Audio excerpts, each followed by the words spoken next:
What up, campers? We got our trailer back, so we're hitting the road. This time we're going up to Upper Sweetwater, which is some BLM land just outside of the west end of Pinnacles National Park. So more free camping, more boondocking, get to break in that new generator. So this one should be a fun one. Let's get it.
We got some rain last night, but we made it to Upper Sweetwater.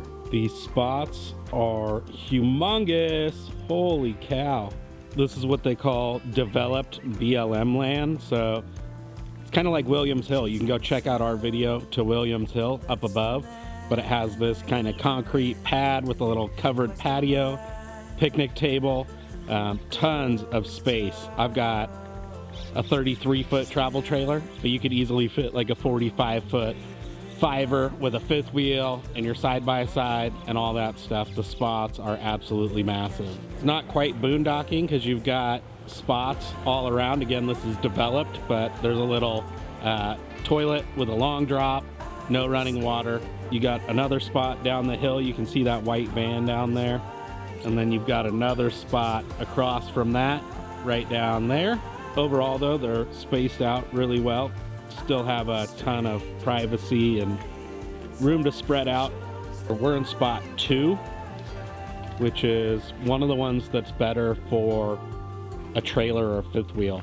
Some of the other ones are oriented so that they're set up to be head in. But you can see back there, I've got like so much room next to my trailer. I could literally have 2 of my trailers stacked end to end and still be fine.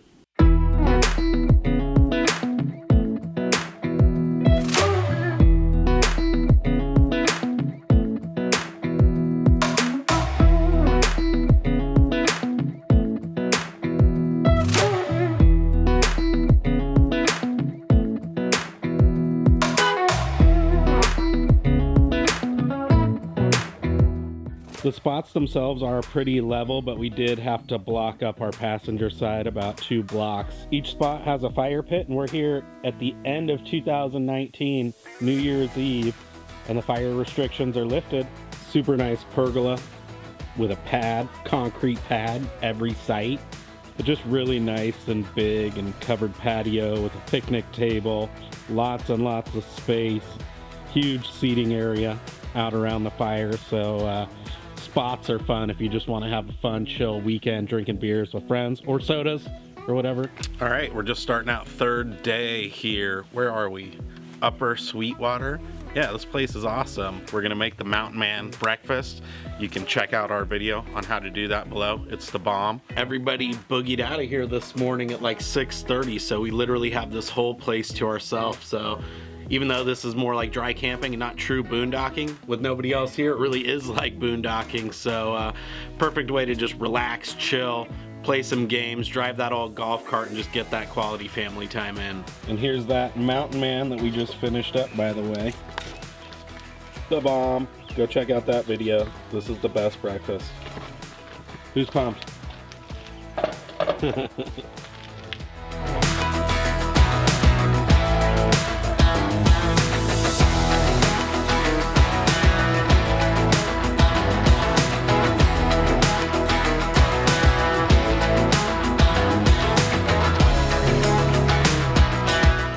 For posterity, who's the reigning clue skills master? Oh my gosh, don't start. Don't start. I just want to make sure that we were all on the same page. Really? Who's the reigning It's the Yahtzee one champion? behind the camera. Yeah, I got beat bad in Yahtzee last night. Who got last place in Yahtzee? Hey, I said I got beat bad. Come on. No, please. Daddy got last place. You got second place, Jakes.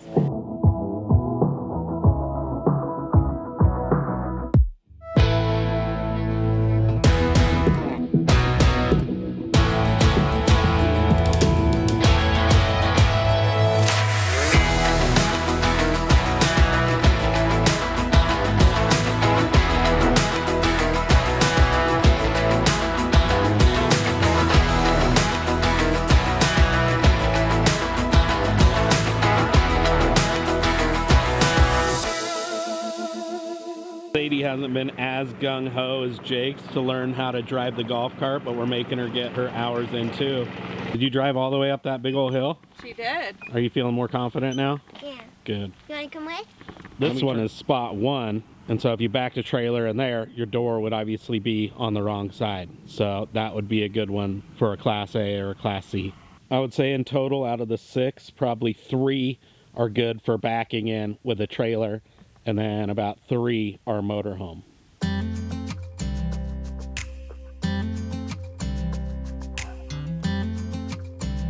So here's spot 6. This one's probably a decent back end site, but again, you probably want to pull head in just to, I don't know if you do or not. But this one's pretty big, not quite as much shade as some of the other ones though. We were here right after the rain, so you can see somebody got themselves a little stuck. You can see somebody was having some fun on spot number 6. Spot 5 is a nice one, very nice and shady.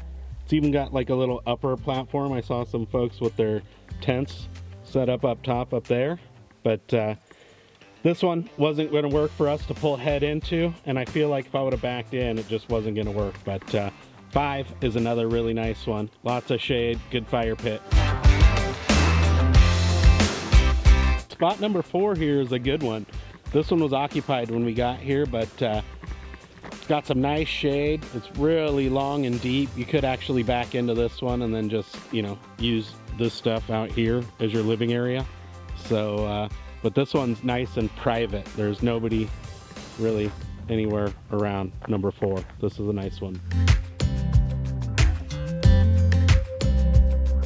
Okay, and then here's number 3. This is probably the best one of the whole bunch. So if you're a tent camper, Class C, Class B, anything, this is the one we tried to get. It's totally segregated from the rest of the campground.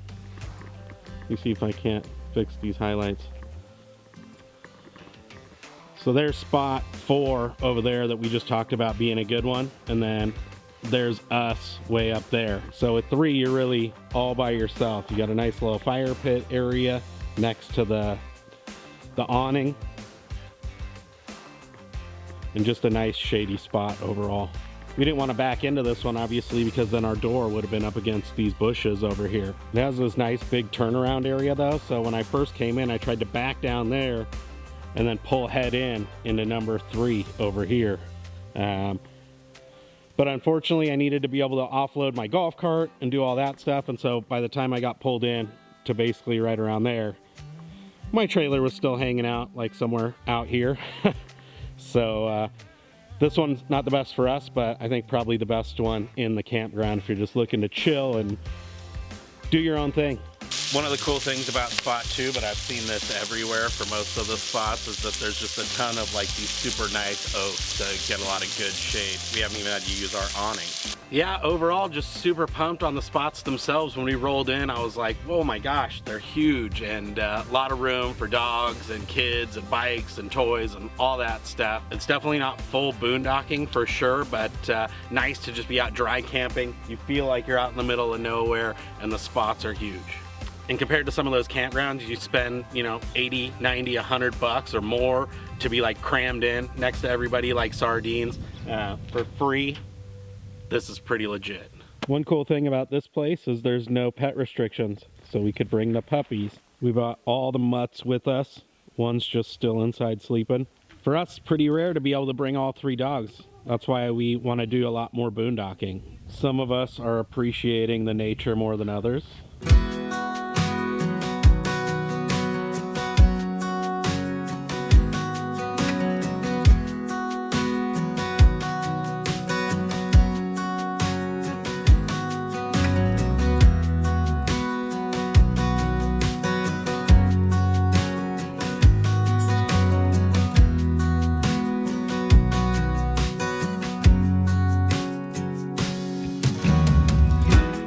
Yeah, it's definitely nice being able to have all the dogs here just playing and having fun too. Definite bonus of the public lands. But yeah, just a gorgeous area right in this valley. I'm gonna try and take the drone up. Let's see if we can get some good shots.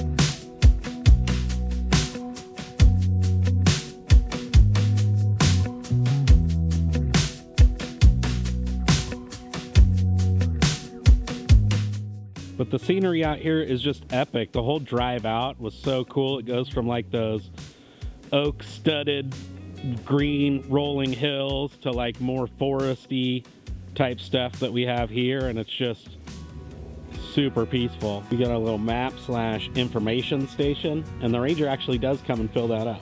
No plumbing, but it does have the old long drop toilet. So this is the Upper Sweetwater Trailhead, which is directly across from the Upper Sweetwater campground, which is entrance is right there, but you can hike right up there, and it takes you all the way up to the top of that mountain, and then you can actually access the waterfall trail up there. The ranger said that if you do take this Upper Sweetwater all the way to the waterfall, then it would be about a 4.6 mile each way, versus I think if you take the actual waterfall trail, it's only about 2.5 miles round trip. And this looks down over the whole rest of the area, so that's all BLM and Water District land.